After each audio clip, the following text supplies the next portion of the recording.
All right. So, way back, there's a lot of talking. Focus.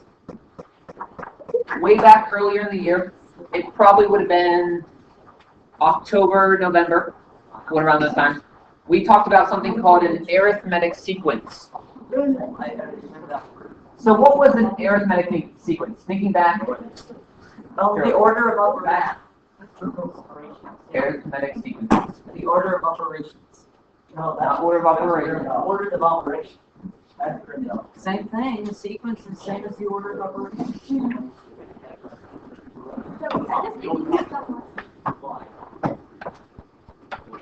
It is 3, 7, 11, 15. Is that 15 or LS? Let me tell you, you can work. All right. Early in this year, we looked at patterns. I remember this. We had some numbers. We had a group of numbers, and we looked at what was the pattern that was happening with that number, with that data set. How was it changing?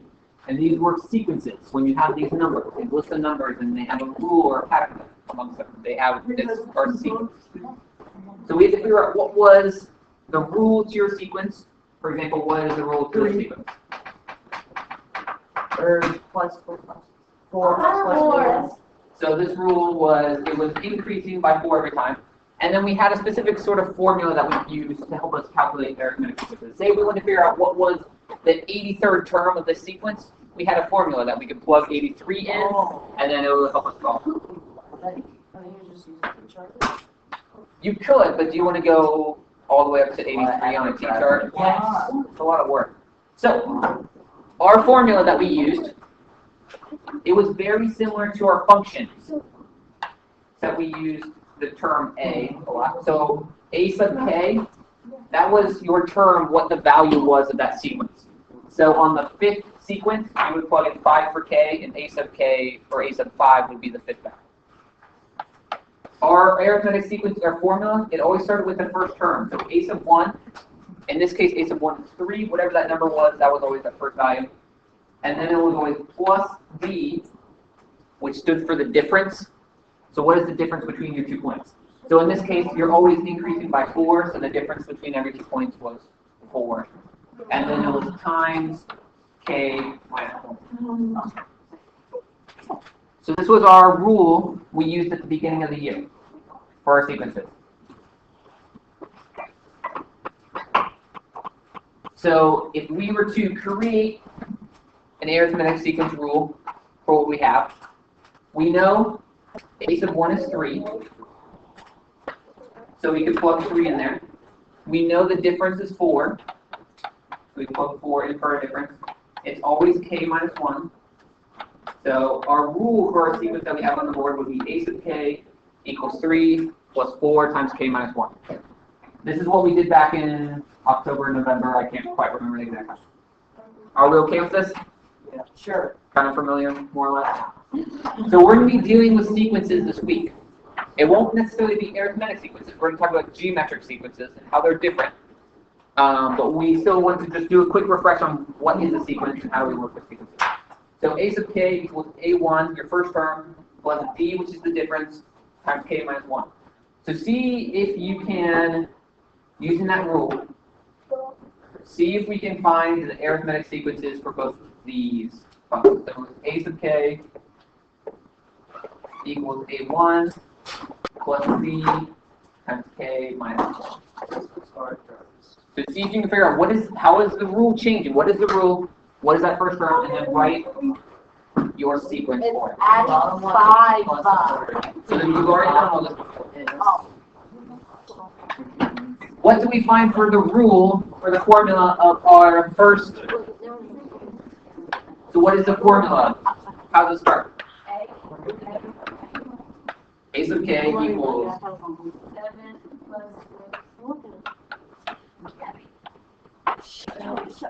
plus k minus 1. So it's always going to have that formula for arithmetic sequencing. So when they're increasing arithmetically, first term plus your difference, then k minus 1.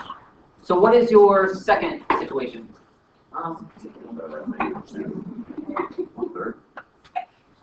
So a sub k equals -2.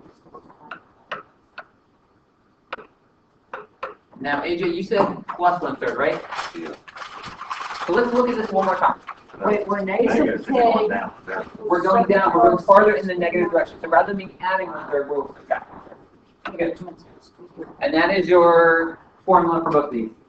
So once again, this is what we already did. This is what we learned back in October. Seventh grade. Let's focus. Stop learning things in October. So we learned this back in October. Let's look at this sequence. Uh-oh. What's happening with this one? No. Let's, oh, I know. So you're multiplying each number by 2. So you multiply 1 by 2, you get 2. Times 2, you get 4 plus 4, 8. Whoa, All right. So with this function, or with this sequence, I'm sorry, we're multiplying by 2. So 1 times 2 is 2, times 2 is 4, so on and so forth. What would be your next two terms of this sequence?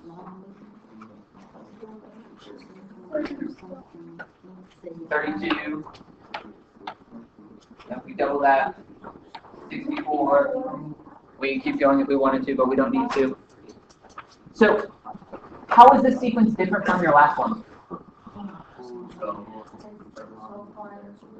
What were we doing on the last one? So with arithmetic sequences, they were changing by addition. You're adding or adding by negative, which was subtracting. So they were increasing by that constant rate, that same difference. With this one, we're multiplying. So this is very similar to our exponential functions that we just talked about last week. Same idea, same type of rules, basically.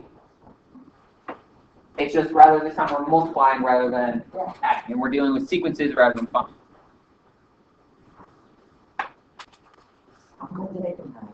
So we want to try to create a rule for geometric sequences. So this is called a geometric sequence when they're changing by multiplication, rather than an arithmetic sequence is when they're changing by addition. So we want to create a rule just like that one, except for geometric sequences that can help us figure out, okay, what is, boys, let's listen please. Oh. So we want to create a geometric sequence rule that can help us figure out, like, what is the 83rd term of this geometric sequence, rather than having to do like a T-chart, like what we have for this arithmetic sequences, but we want it for the multiplying sequence, the geometric ones. So what term does this sequence start on? 1. So we know a sub 1, our very first term of our sequence, is going to be 1 in this case. Now what ratio are we being multiplied by every time? 2. Times 2. So I'm going to call that R. The ratio is times 2. Now thinking back to exponential functions that we talked about last week, what did their formula look like? A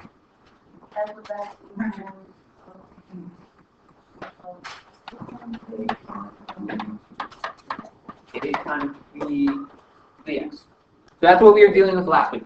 So geometric sequences work exactly the same as exponential functions. The only difference is we're dealing with a sequence now. So rather than having f of x, we have a sub k. We just have to fill in what those other values are. What does a represent for an exponential function? The y-intercept, or your starting value. What's our starting value for this geometric sequence? 1. So we know that a is going to be 1. So we know that we always need to start with the first term in the sequence. Boys, let's put the ball away, please. Now b, thinking back from exponential functions, what did b represent? Slope. Intercept. No. Y-intercept. What's b? Slope. So b was the number that you were multiplying by every time. So if you were multiplying by 3, b was 3. If we were multiplying by a certain percentage, we found how to do the percentage. What are we multiplying by with this function? Pass product. We're multiplying by 2. So we're going to call that multiple our ratio. That's r. So I'm going to say this is a sub 1 times r.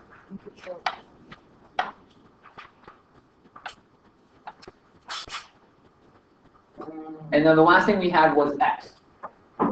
Now the thing that's different with sequences is rather than having an x, we have that k minus 1. And the reason it's k minus 1 is because with x, if we think about a function, we start with the 0 term. Our 0 is our y-intercept. When x equals 0 is when the function starts. But with sequences, they always start in the first term rather than the 0th term.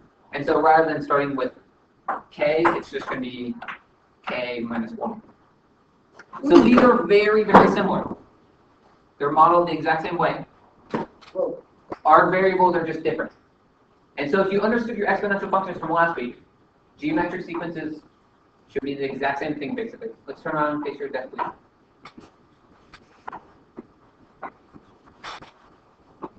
So once again, this is our rule that we just derived. So it's a sub k equals the first term of your sequence, a sub 1, times r, which is whatever the difference between your two functions are, or whatever you're multiplying by or dividing by, and then raised to k minus 1. So just like we have this rule for our arithmetic sequences, that's our geometric sequence rule. This is what we'll want to remember. And once again, it's very, very similar to the exponential function that we were doing before. So there's an example from that last problem. 1 times 2 to the k minus 1. That's your geometric sequence. If you're trying to look for r, all you have to do is take one term and divide it by the term before, and that will give you r. So whatever, just like what we saw in the last one, whatever the number you're multiplying by, that's always going to be your r for your sequence. Are we okay with this so far? So it's very, very similar to your exponential function. So if you got last week, then this stuff should be pretty... All right, boys, I said put it away. Job, that includes you too. Well, I got the enrolling. Yeah, because you threw it to Ashley. I was helping a friend out. Now put it away. I don't want to see it out. That's away.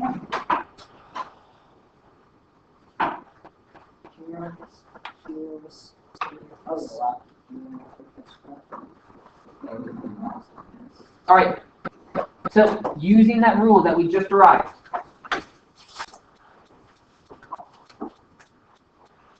a sub k equals a1 times r to the k minus 1. See if you can figure out what your rule would be for both of these sequences. What is your a sub 1? What is your r? A sub k and k minus 1 will always be the same. So see if you can find your rule for both of these.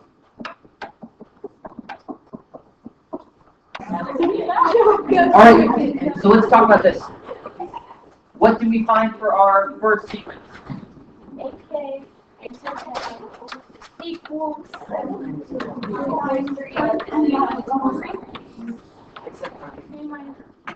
Good. So we have a sub k equals 7, our first term, times 3, the number you're always multiplying by, raised to the k minus 1. What did we find for our second sequence? Or 80 in your first term.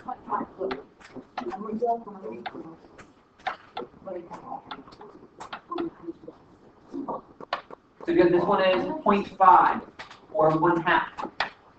Good word.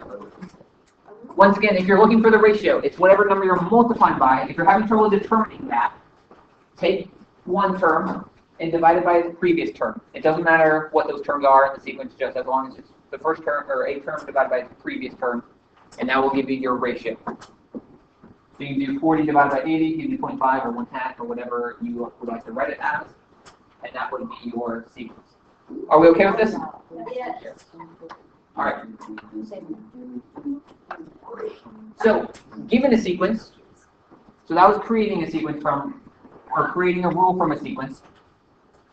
Now that you have a rule, do you think you're going to write the sequence, or at least the first 5 terms? So see if you can come up with what are the first 5 terms for that sequence.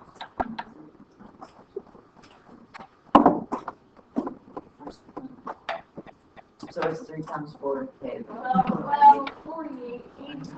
So we started with 3, then we got 12. What came after that? 40. What was that? That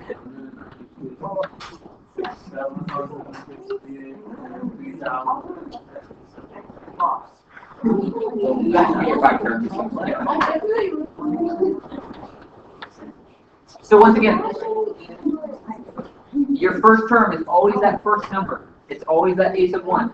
And then from there, you just have to do whatever that ratio is, multiply by whatever the ratio is, and that will give you your consecutive term after that. So we start with 8, multiply by 1/2 gives us 4, multiply by 1/2 again gives us 2, 1, and then 6.5, that 5, and then you can keep going from there. 0.25. If you wanted to continue. But you just need the first 5 terms. Are we okay with this? Pretty simple?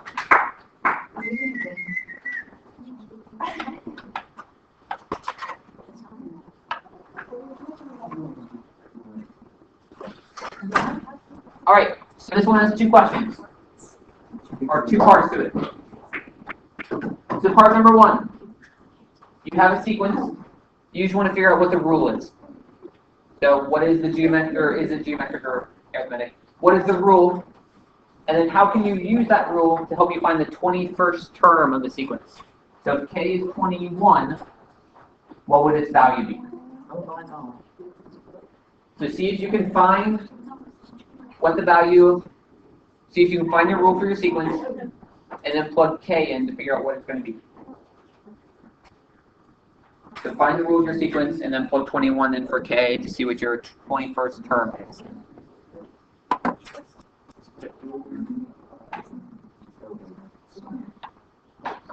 So this is our last type of question we're going to look at. So, let's listen up, please. If a sub 1 is 7, and a sub 4 is 875, we want to find the rule to this sequence.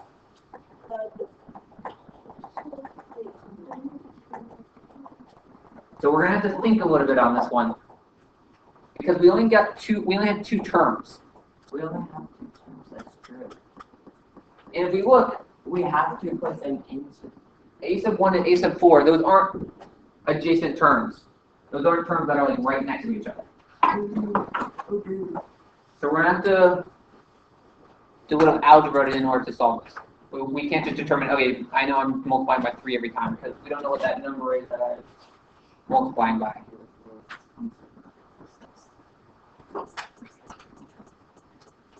So we know our rule has to look something like a sub k equals a1 times r to the k minus 1. It's going to be something in that form.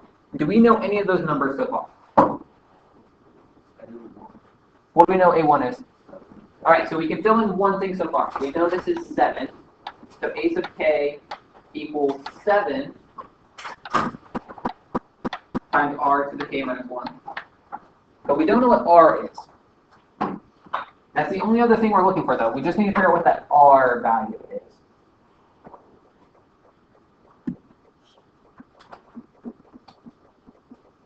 Now here's something we can do. We know a sub 4 is 875. So if I change this, a sub k, to a sub 4, it's going to change my sequence by changing this k to a 4 as well.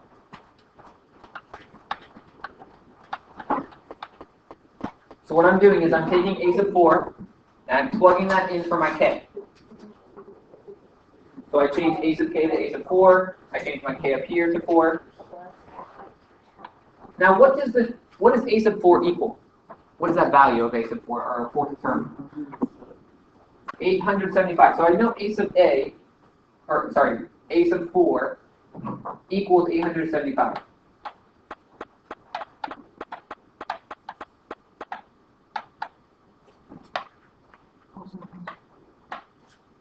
So by plugging in a sub 4 in 875, I'm able to solve. I just have a single variable. I just have r.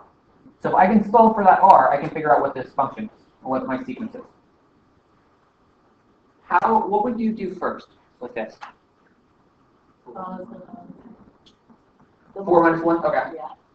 So we have 875 equals 7 times r to the 3rd. Can we get rid of anything else?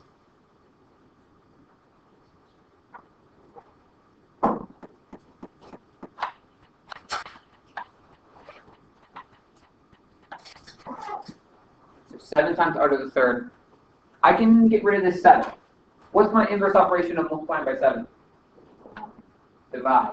So I'm going to divide both of these sides by 7. Cancel my 7 out. So I'm going to have to take 875, divide that by 7.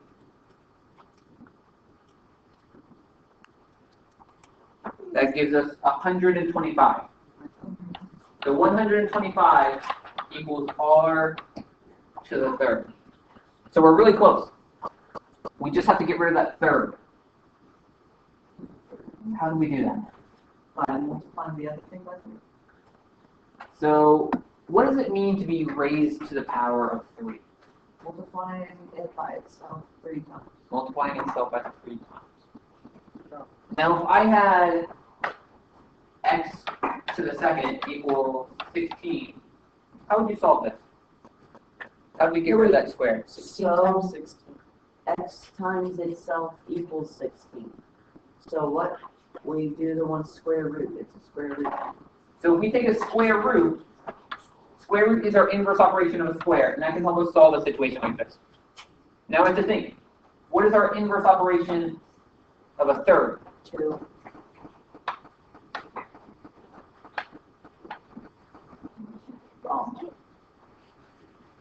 So it's very similar to a square root. So this is our cube root. So this is an important thing that you can remember anytime you might run into this in algebra. If you have a number, if you have a variable to an exponent, say like x to the fourth, and it's equal to some number, say like 2,000 or whatever, and you're trying to find what this x is, we can do that square root if this was a square, if this was squared. But if it's any number higher than 2, we do something similar. It's that for 4, we're going to take a fourth root. Or if it's 3, you would take the third root, or a cube root. If it's 5, you would take the fourth root. So you'll need to use your calculator on this, because this is a little bit hard to, you don't just know what these are off the top of your head. But there's a button on your calculator that shows you how to do a square root, and then it'll have a little X on the outside, and that'll teach you how to do, I'll show you this tomorrow. But you can do the third root on your calculator, and that will give you r, and that will be equal to, I think it should be 5. And then we have our value. So tomorrow, we will get our calculators, and I'll show you this button, and we'll talk about what is a cube root, what is a third root, and then we'll continue to practice our geometric sequence.